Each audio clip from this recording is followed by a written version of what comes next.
Welcome to this episode of the Optimism Show. Today, as our guest, we have Cameron Armstrong, the founder of Seemore.tv.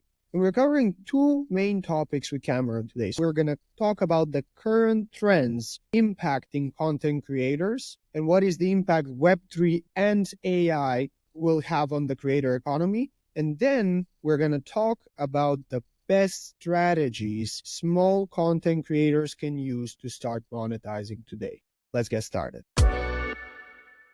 Cameron, so really being since you're focused on the creator economy in general, how do you see the creator economy of Farcaster first of all developing, and what kind of impact that would have on the general creator economy? Yeah, so Farcaster is an interesting creator economy problem in that it's much closer to like the early days of like a YouTube, where the people that make stuff on there like really aren't directly benefiting in the way that like a creator that is like big on YouTube today would. And so like I kind of think of Farcaster as like pre-creator monetization.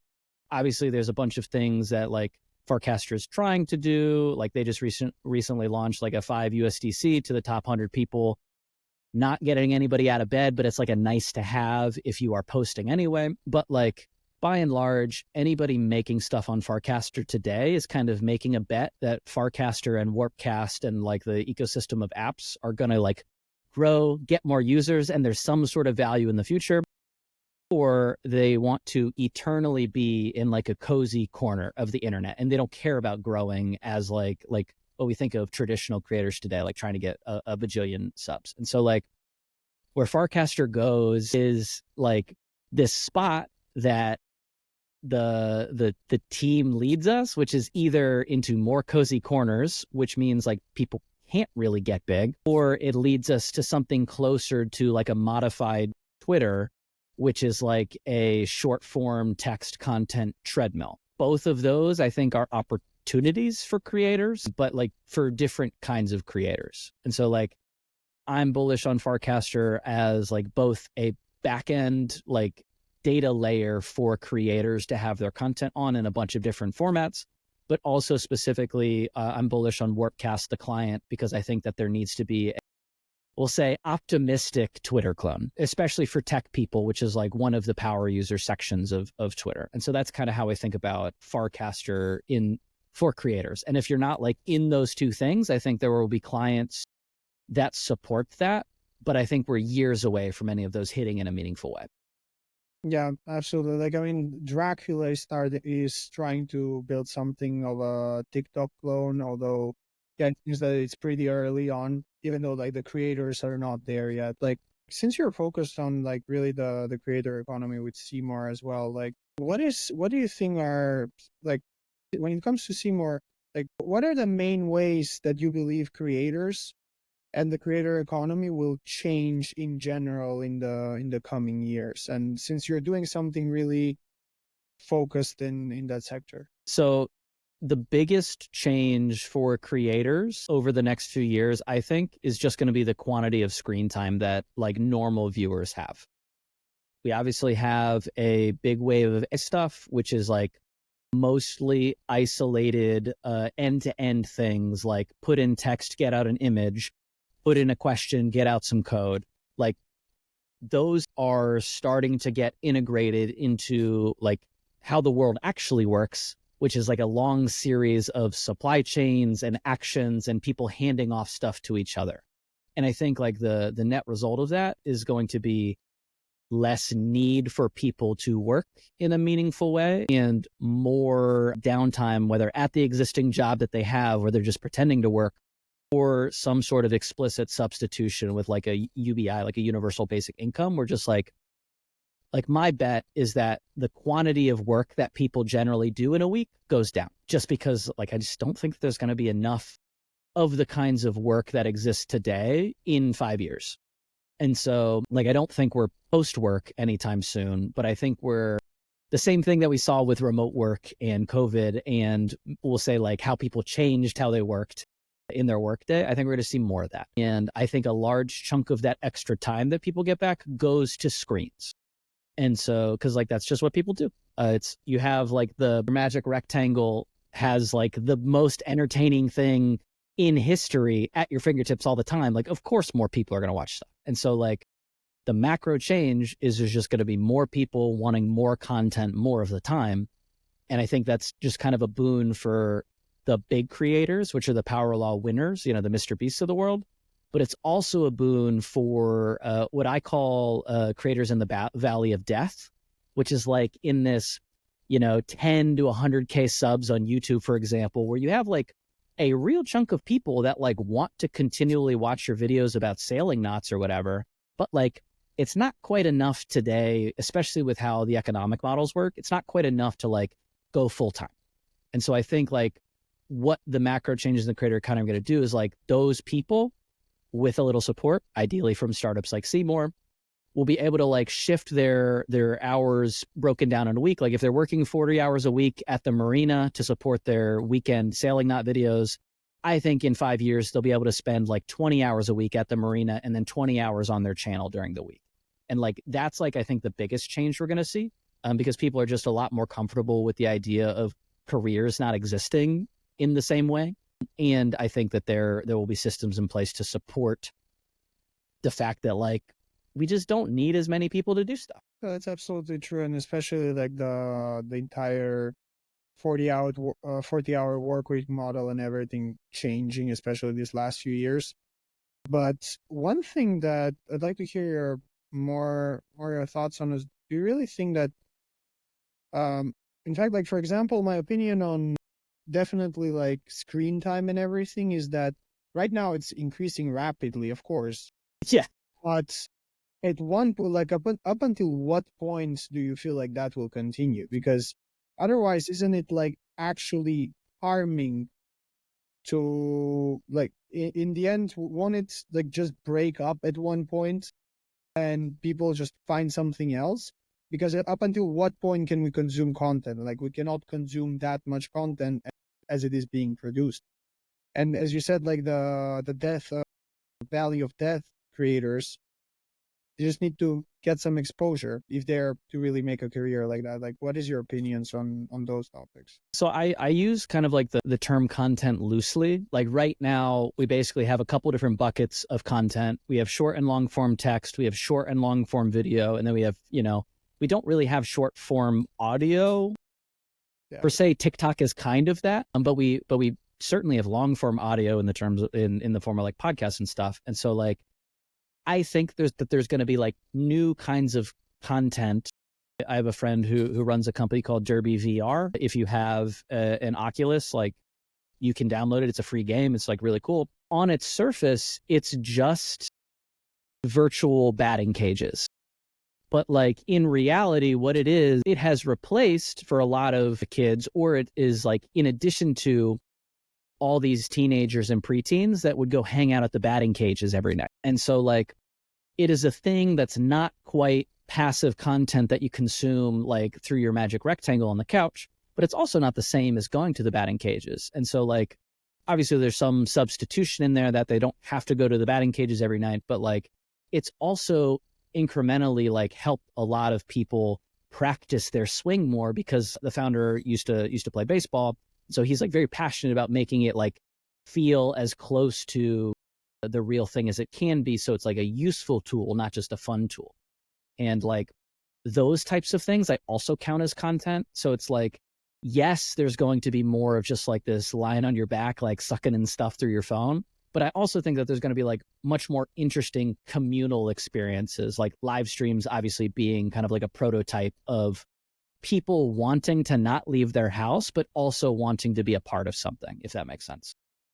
It perfect sense, actually. I haven't looked into those lines of thinking, but makes perfect sense. Like really having a more interactive experience and something that we're just as Farcaster, for example, is changing some things with like the frames and how we like moving from social media to social networks, like probably going to see the same type of evolution in a different direction in the media ecosystem in the first place. And we're not going to predict it, dude. Like nobody has gotten any part of the internet meaningfully right, really, which is fun. Like That's fun. I have this friend that always says, like, if you can actually, like, even in life, if you can think of something and that's exactly how it happens, go straight to the casino because Right. you have one in an infinite chance of guessing. Yeah. Yeah, that's real.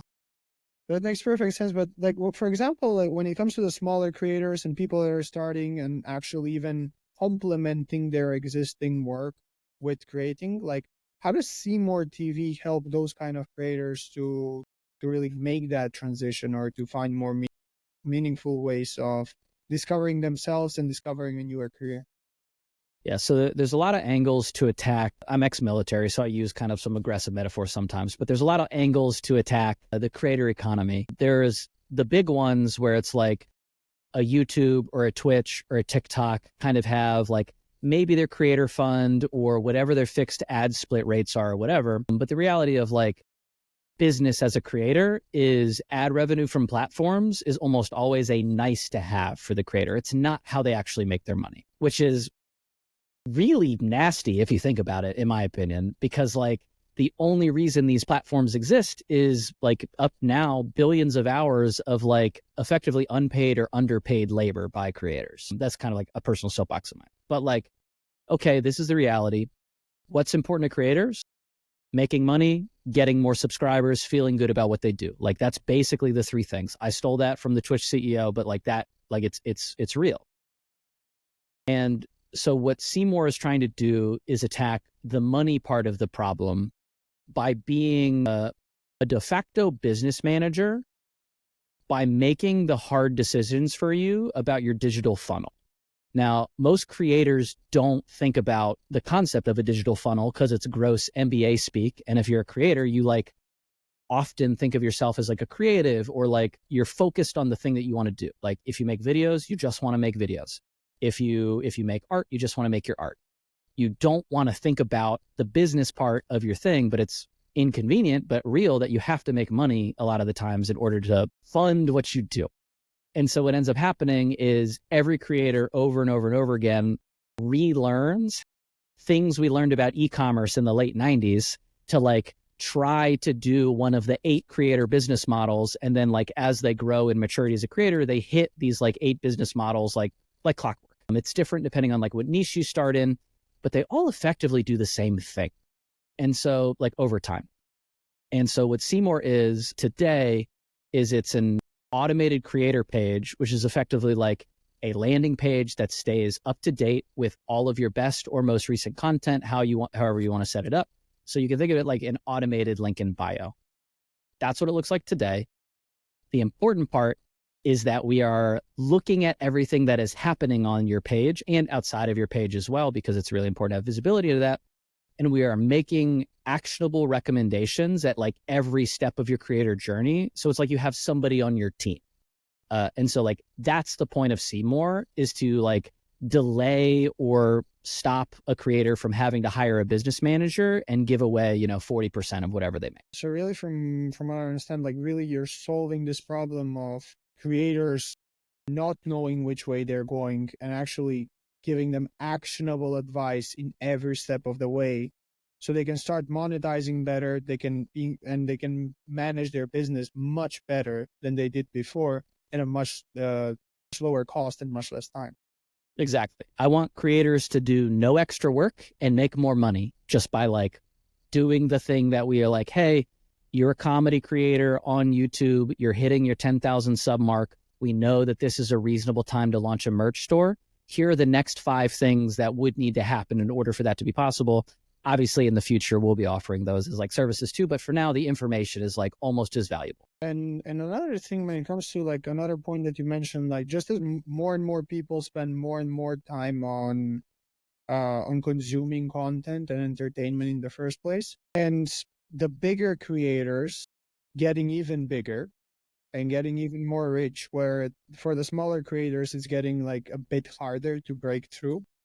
What are some shifts that you see need to happen in order for smaller creators to start breaking through and start making a living out of that, or even covering part of their costs that maybe Seemore is solving in that matter? So from a distribution sense, so like every company ever is product plus distribution, right? Like you make something and you got to get in front of people. For a creator, like their product is the content that they make. Some creators don't like calling their stuff content, but like the thing that they make is really the thing that needs to get sold to people, either just for entertainment or for actual like dollars or whatever your currency is. Seemore doesn't really help with the distribution today, because I can't compete with like a YouTube on an infinite reach of like users.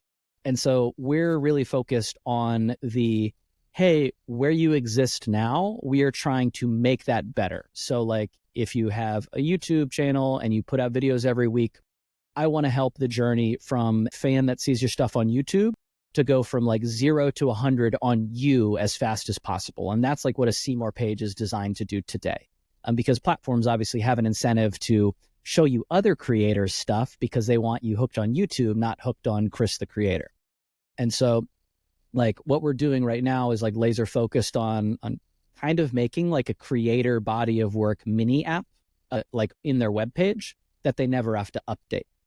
Broadly though, small creators to break out, and like full disclosure, like I have a good amount of reach like on Farcaster/Warpcast, not really a huge reach on other places yet, but like that's, that takes time and effort. The counterintuitive, like best thing a small creator can do to go from like not sustainable to sustainable really fast is to be in a space where you don't need to be as big to be sustainable.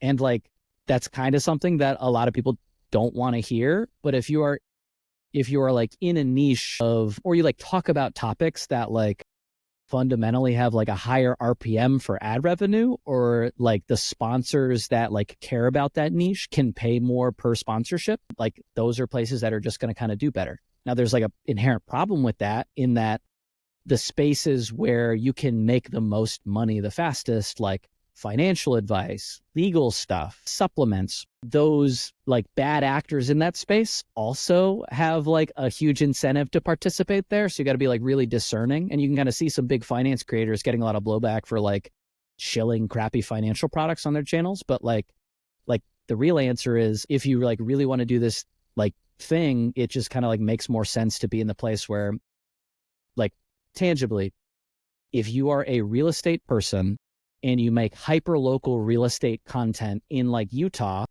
and like you become the Utah real estate guru around Salt Lake City, you don't need a million subscribers to like do really well. You have this other thing that your business model is effectively lead gen for. Your content is like lead generation for.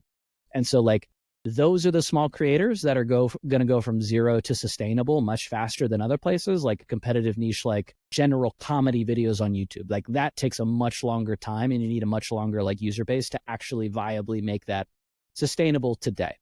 Now that changes if big platforms change how their ad revenue kind of stuff is structured.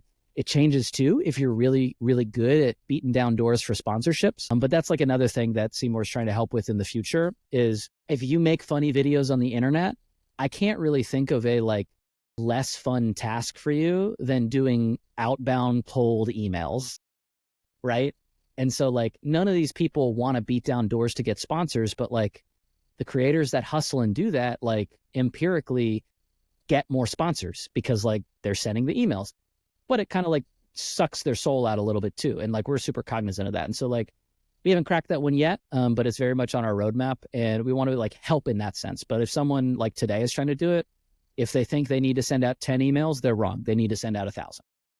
Yeah, they need to send out 1,000, and having been in the marketing space, it's Sucks. not even bad when it's actually amazing when someone tells you no. It's the worst when you don't even hear back. Yeah.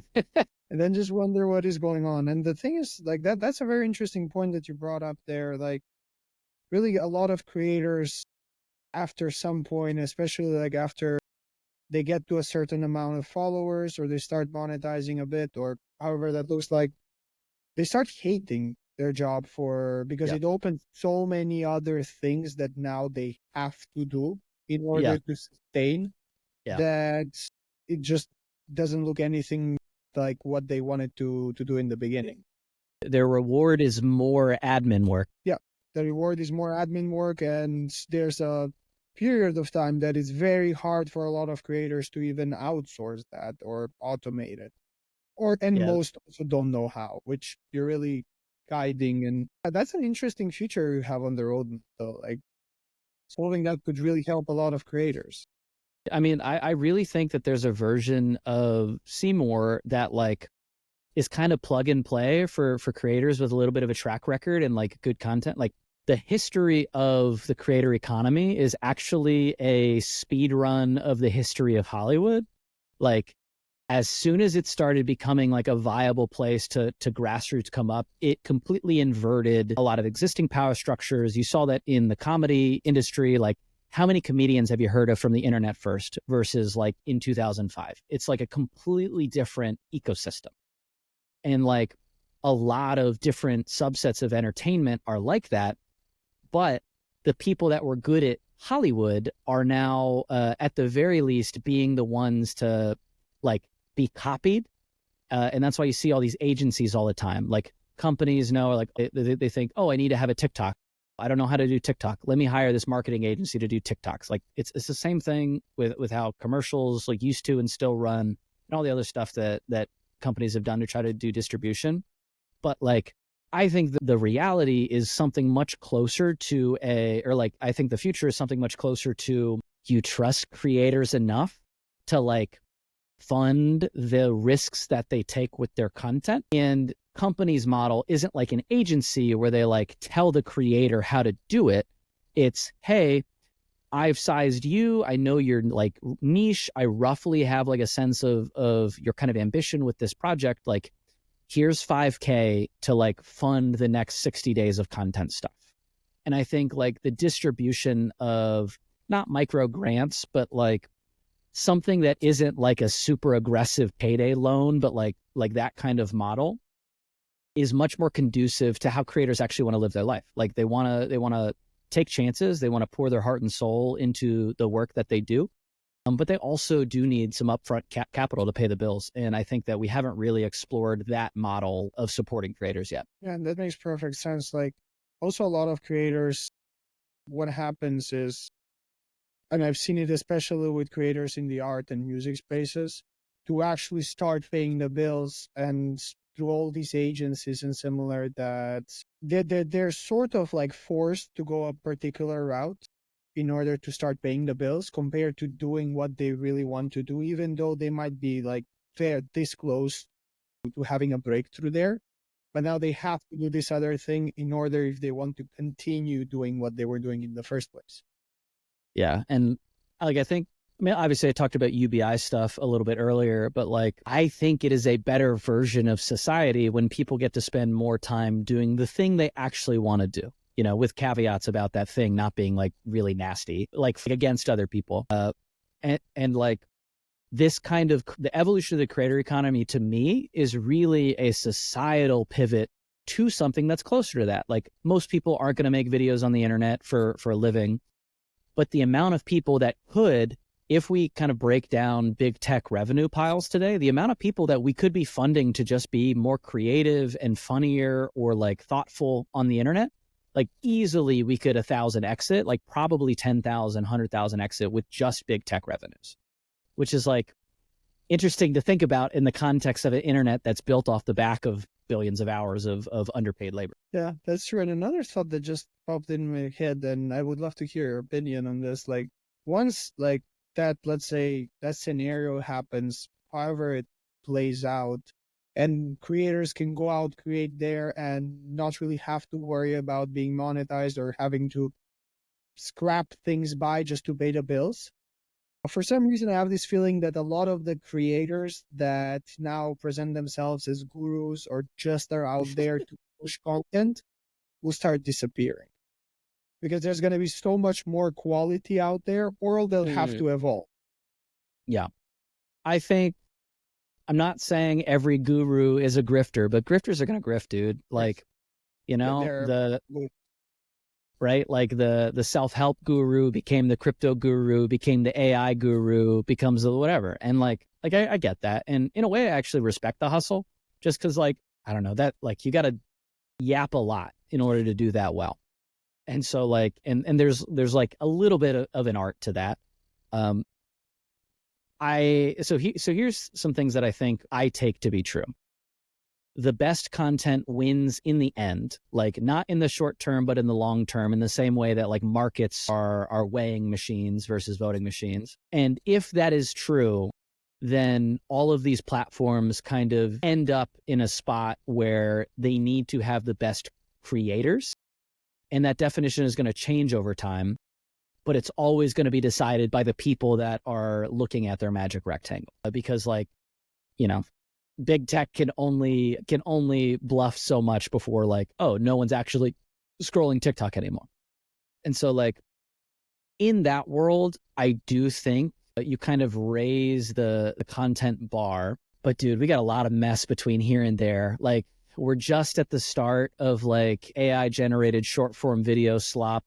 Like the automation, like the YouTube automation, which is like another subset of the guru stuff that's happening, is like like it started out with like explicitly recycling Wikipedia articles, and now it's kind of like expanded to farming SEO driven questions, like all this. Like the internet keeps repeating itself in terms of like how content farmers farm people's attention for pennies, which is like, you do it enough, that's like a real business. I don't think it goes away. I think anywhere there is something new, the incentive to grift will exist, especially if there's a class of people that are excited about trying to figure out this new thing. Because it's so like it's such a human feeling to be like, oh, I see the frontier. I want to be an explorer. Let me go there. But like right before you get to the frontier, the guy who's selling you picks and shovels also has like anti-snake elixir. Oh, I probably need some anti-snake elixir. It's only $10. I'll get that. Like, I don't think that goes away as like a part of society.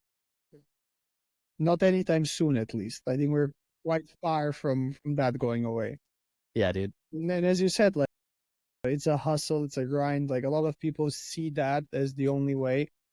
But really what I see that, especially with Seemore, what you're building is you're opening up this other path for creators that Trying. don't want to do that. And there's a lot of people that practically don't create content because they don't want to do that kind of hustle. And now all of a sudden they can sustain their lifestyle, they can pay their bills without even considering to do the thing that everyone out there tells them to do. Yeah, you're just hoping.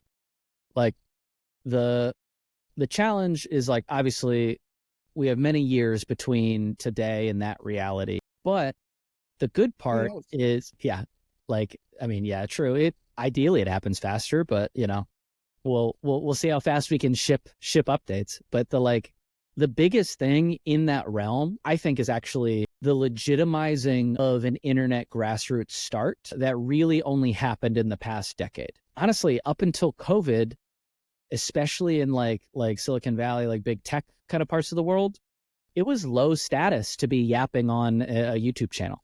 Like people looked at it as like an interesting thing. They didn't see that their kids were just consuming mountains of content, but like people that were traditionally like high status, like we'll say like Harvard Business School type people, they didn't view it as serious. But like come COVID, when everybody was forced to probably get a nicer camera, and then also, you know, like the internet was the only way that you distributed really anything for a couple years.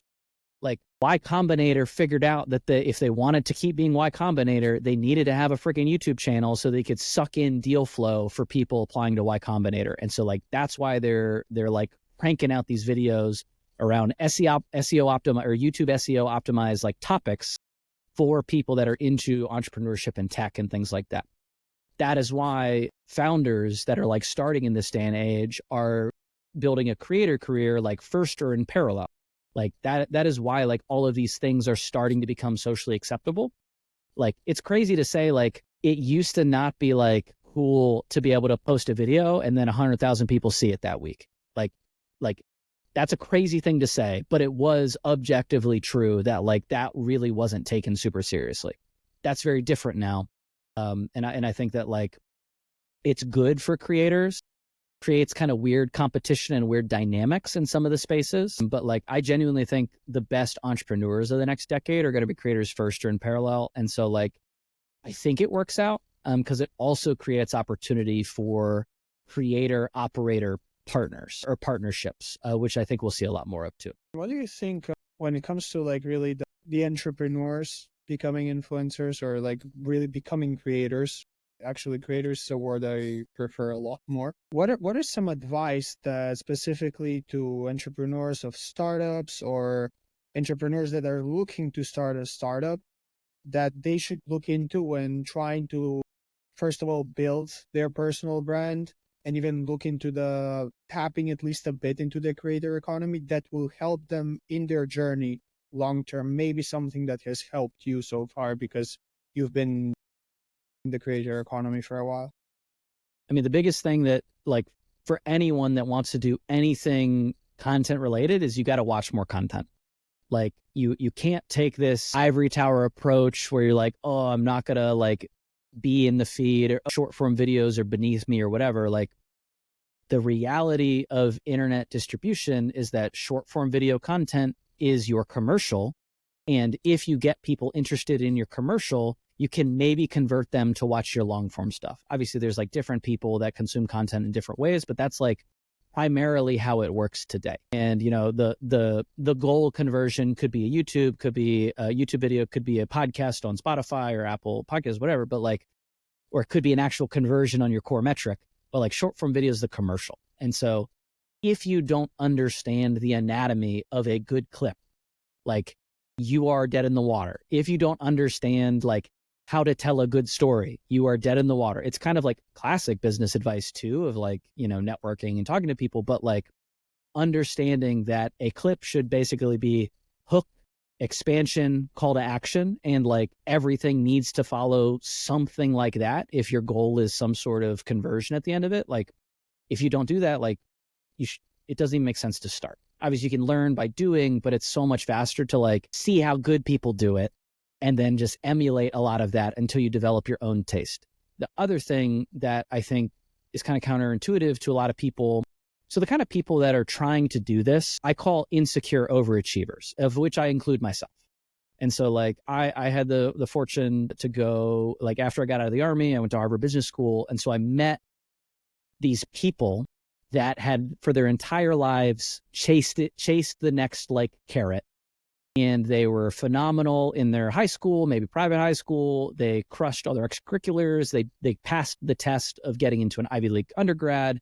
Same thing. They got the right internship. They did all these steps. When you get to, or when you start doing creator stuff, the temptation is to try and treat it like that, where there's some sort of like test that you can study for and pass.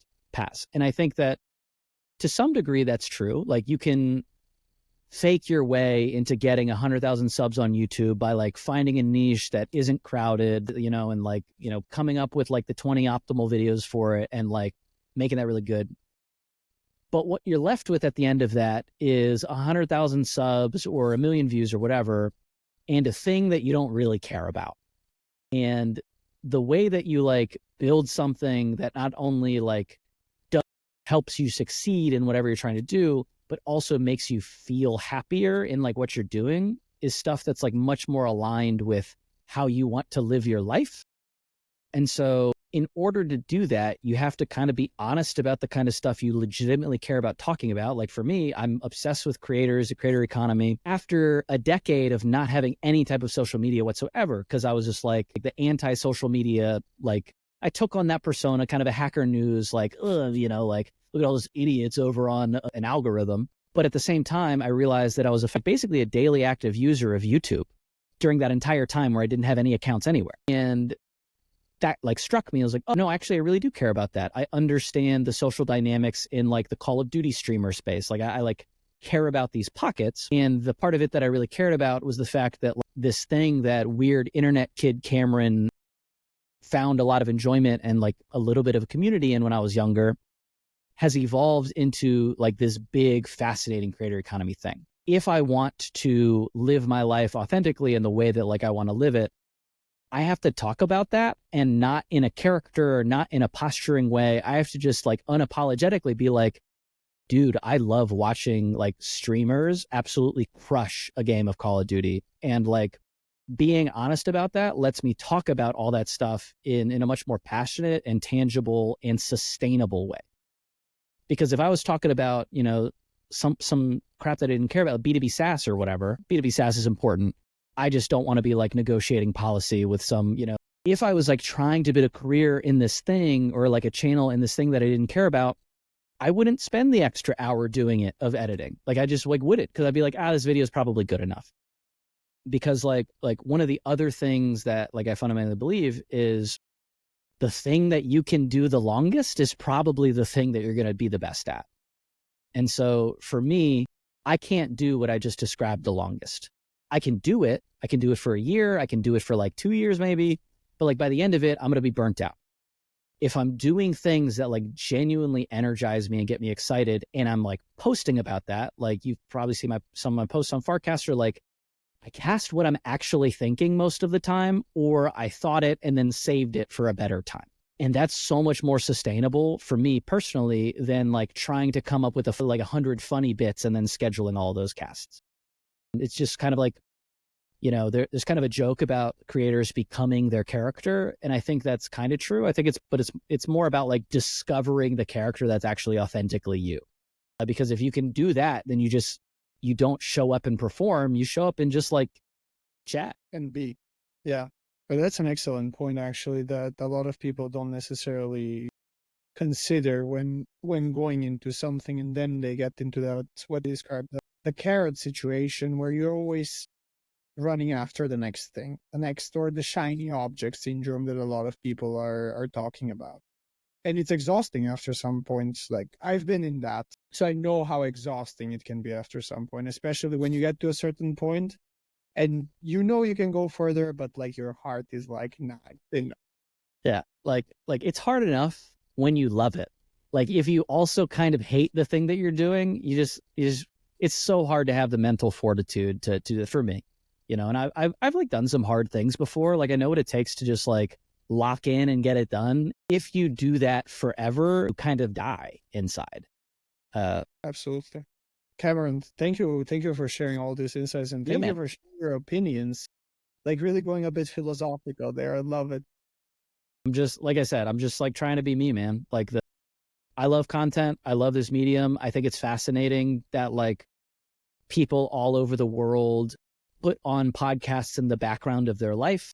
Some of it is probably not the healthiest behavior, but a lot of it's like really interesting because it like emulates a community like in their house where otherwise they'd be like by themselves. And I think it's like really fascinating to be like maybe part of that for a lot of people. So this is fun. I appreciate the invite. Thank you for joining us. Hell yeah, man. Thank you for tuning in with us on this episode of The Optimism Show. To get the keynotes of this episode, go to insights.optimism.show. And don't forget to leave a comment on who would you like to see as our special guest on the next episode of the show. And until then, stay optimistic.